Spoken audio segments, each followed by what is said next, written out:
All right, well, welcome back to Stately Pitcher Manor. And in this lecture, I'm going to talk about how things dissolve.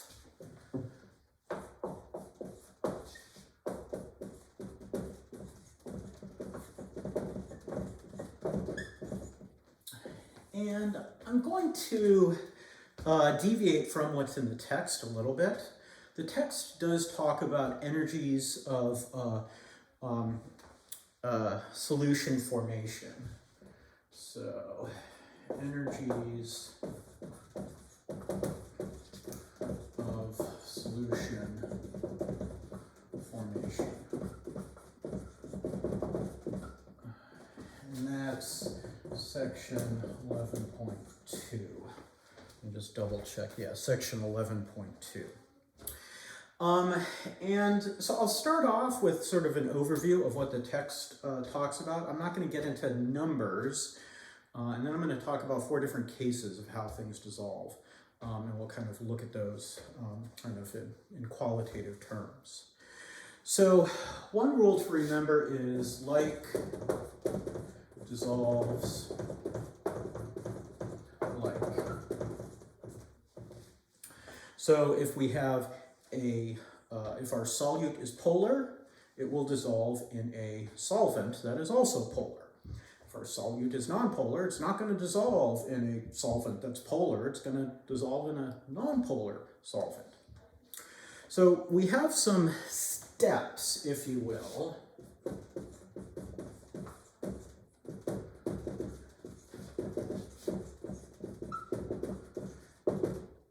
steps involved in dissolving. Now, these aren't really steps like this happens and this happens and this happens. It kind of just all happens to varying degrees as stuff dissolves. But these are things that have to happen in order to get something to dissolve. So first, we have to separate the solute, break apart the solute into its individual components.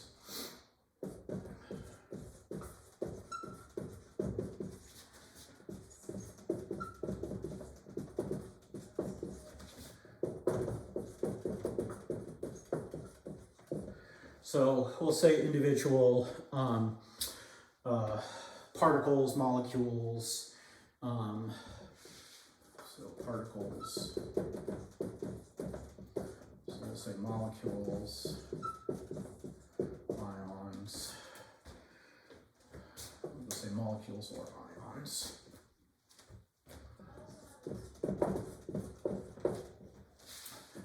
The next step is that we have to overcome the intermolecular forces that are holding together the solvent so that there's room to put the solute. So overcome intermolecular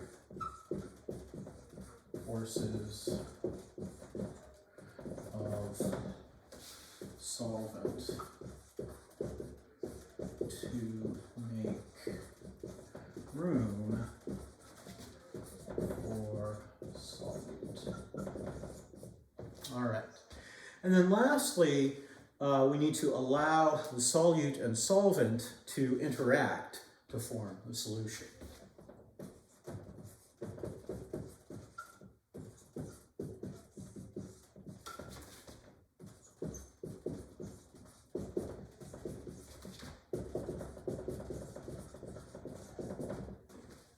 So we could summarize all of this energetically by coming up with an enthalpy of solution, so delta H of solution. Delta H, so I'll just write SOLN there, abbreviation for solution. And I like to abbreviate things. Delta H1 plus delta H2 plus delta H3. So we would just sum up all of these. Now, usually we have to put in some energy to get this to happen and that to happen. But we should get a lot of it back when this last thing happens. But it turns out we don't always. And if you actually look at some numbers and look at the example in the text, you'd see that for sodium chloride and water, our overall delta H of solution is actually positive. It's 3 kilojoules per mole. It's small but endothermic. And yet, salt dissolves in water quite readily. Why is that? Well, we're ignoring something here, and that is, of course, entropy. So here, you guys can jot this down if you want. All right. And let's talk about entropy for just a minute.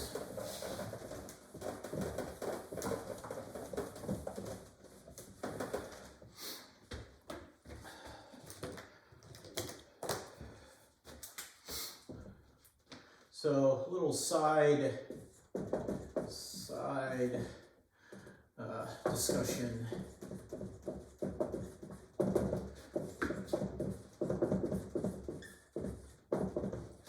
So, some of you may not have had much introduction to entropy in Chem 1A, so I'll just give you real quick introduction to entropy. Entropy is a measure of disorder.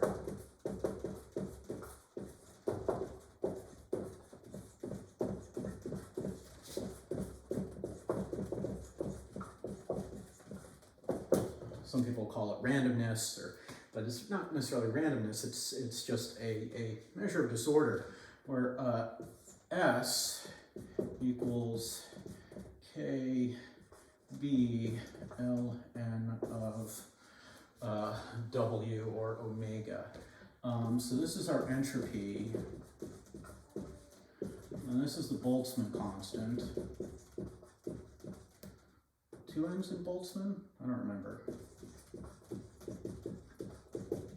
And this is the important part here. Number of available microstates. You don't need to know this. Okay, if you take thermodynamics in college, you will need to know that. But what it's saying is that the entropy of something, a system, is equal to some constant times the natural log of the number of available microstates. So if we have one particle in a container, and it can't move around, that's just one state. Now, if the container is really big, it can move around many, many different places. So that's many states. If we had 2 particles in that container, well, we could have one state where they're both next to each other, one state where they're on opposite sides, one state where they're kind of in the middle. And we see that we get many, many more and more microstates. And entropy is really the driving force behind why things occur. In fact, I think I may actually post my lecture. You guys should take a look at it. Lecture from spring Chem 1A when I talk about entropy. Entropy relates to delta G, the free energy of a system, and that's really what determines whether or not something is spontaneous. As long as the entropy of the universe increases, the thing is going to happen, the process will happen. And in order for the entropy of the universe to increase, in our system, we could have actually entropy decreasing in the system, but then our enthalpy we have to be giving off heat. We could have something endothermic, like the dissolving of salt in water, but we have to have a large increase in entropy to overcome that. So let's take a look at some cases here.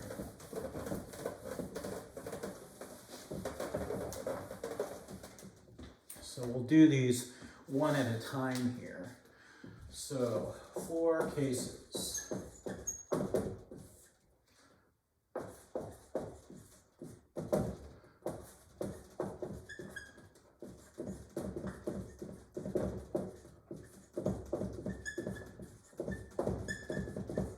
So we could have a polar solvent and a polar solute. And so just as an example here, we could have we'll have our water here. So, and then this will be NaCl in H2O.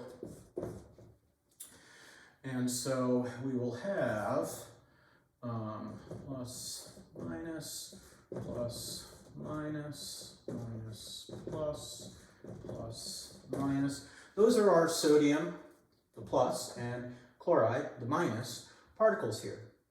And of course we've got little, water molecules floating around. So what happens after some time, so we'll wait some time, and what we see happening is, we see that yes, things dissolve, and we'll get, here's a plus, here's a minus, and what we get is we have a favorable interaction between the water and the these ions here. So we've got my partially negative oxygen end of the water is going to be close to those sodium ions, which are positive. And then my partially positive ends of the water will be close to the negative chloride ions. Okay? And so this is both energetically and entropically favorable. So sometimes the energy is actually really small. For example, with sodium chloride, it's actually slightly positive, but usually it's favorable. So I would just say energetically and entropically favorable.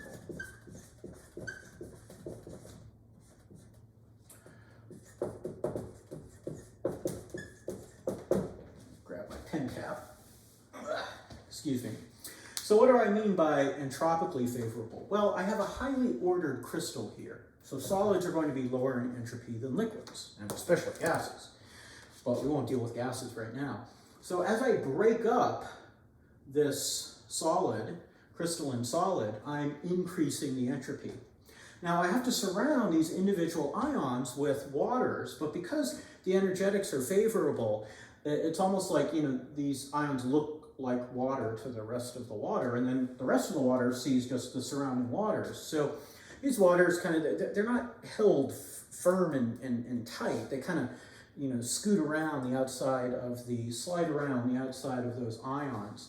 So, you've got your water, a lot of bulk water has pretty high entropy, and now you've increased the entropy of the solid by breaking it up. So we've got an overall entropically favorable, we've got a positive change of entropy. So we get things dissolving. All right, 3 more cases. So let me erase here.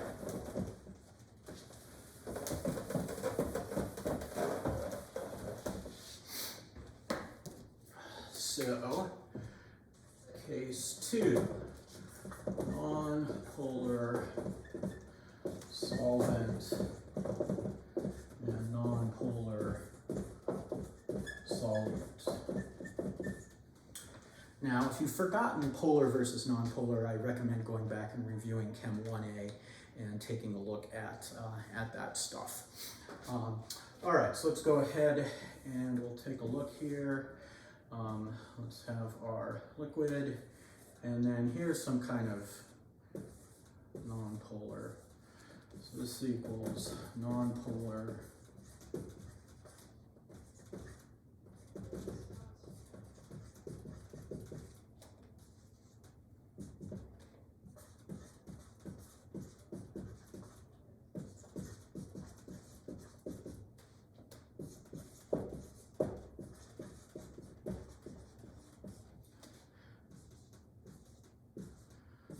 So instead of those molecules of water, the little H2Os with a partial negative end where the oxygen is, partial positive end where the hydrogens are, we have a non-polar solvent like hexane, which is kind of a long squiggly molecule with not much change in electron density other than the London transient dipoles giving rise to London dispersion forces. Well, what happens if we wait some time?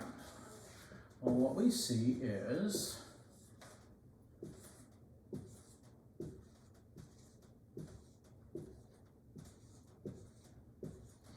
we see that indeed our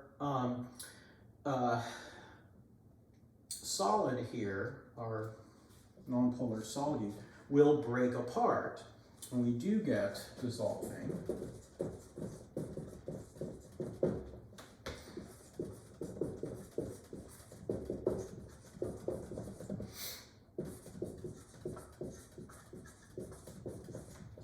And this may or may not be that energetically favorable, but it is entropically favorable because we are breaking up this low entropy solid and making it much higher in entropy. And these could be something like a long chain hydrocarbon, like in paraffin wax. So paraffin wax candle is going to dissolve in hexane. You just drop it in there and it will dissolve. The long molecules of the paraffin will break apart from each other and they'll be surrounded by hexanes. And they may coil up and intertwine with the hexanes, and that's fine, that's great, because that's an increase in entropy. All right, so far we've seen, yes, like does dissolve like. Two more cases where unlike doesn't dissolve unlike. Is that right? Oh, I wouldn't put it that way, but let's see. Let's see what happens here.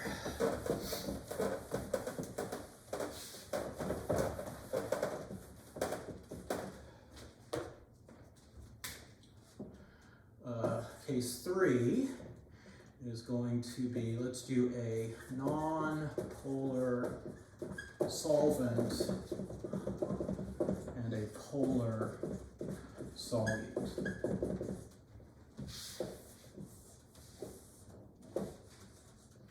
So,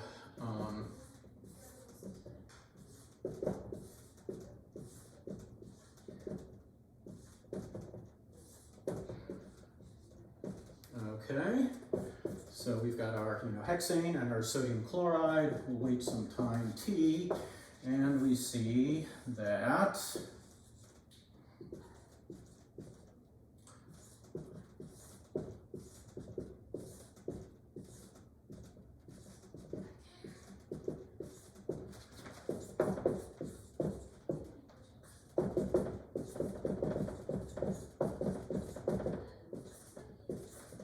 it doesn't dissolve. And the reason for this is that this is energetically unfavorable.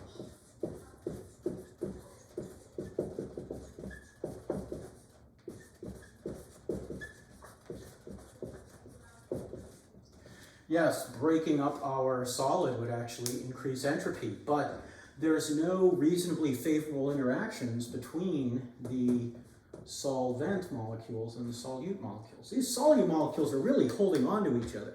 We need something polar to break them apart. Nonpolar stuff just won't get the job done. All right, so stuff does not dissolve. All right. Fourth and final case.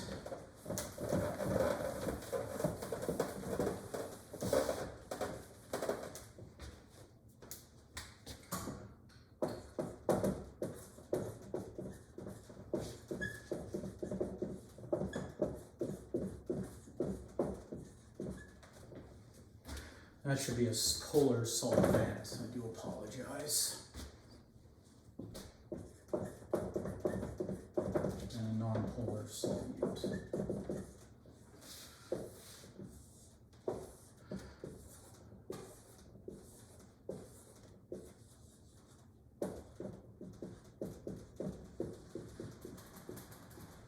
So there's our water. And if we wait some time, well, we could get things to disperse.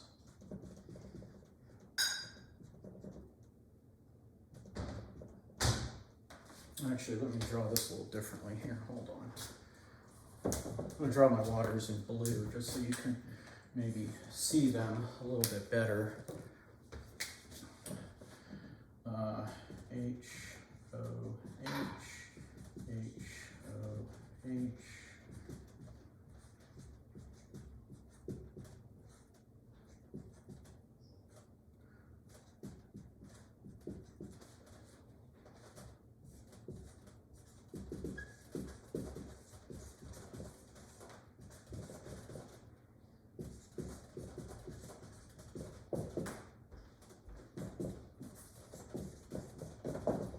Now, in order to get this to happen, we can actually have somewhat favorable interactions between our polar solvent and our nonpolar solute. Our polar solvent can induce momentary dipoles in our nonpolar solute.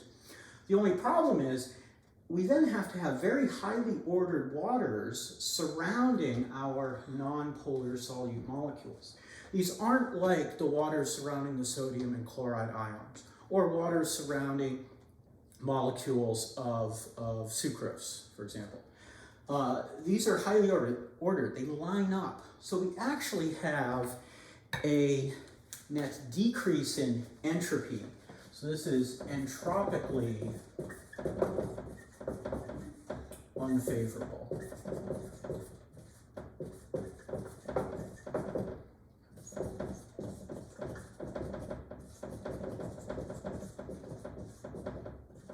And in fact, it doesn't dissolve. So I should actually just get my big red pen and got a little dirty there. Anyway, and do that. This just doesn't happen. Why? Because the entropy has to increase so much that we have something that is overall unfavorable. All right, so table 11.3 in the text kind of summarizes these cases. It focuses quite a bit on actually the different energetics of the different parts of, separating the solvent and separating the solute and things like that. I prefer to think of things more, kind of qualitatively in terms of energy, in this case, delta H, or enthalpy, and entropy, delta S. And, there's these favorable energetic interactions, polar and polar, and then there's increases in entropy, like, breaking up a polar solute.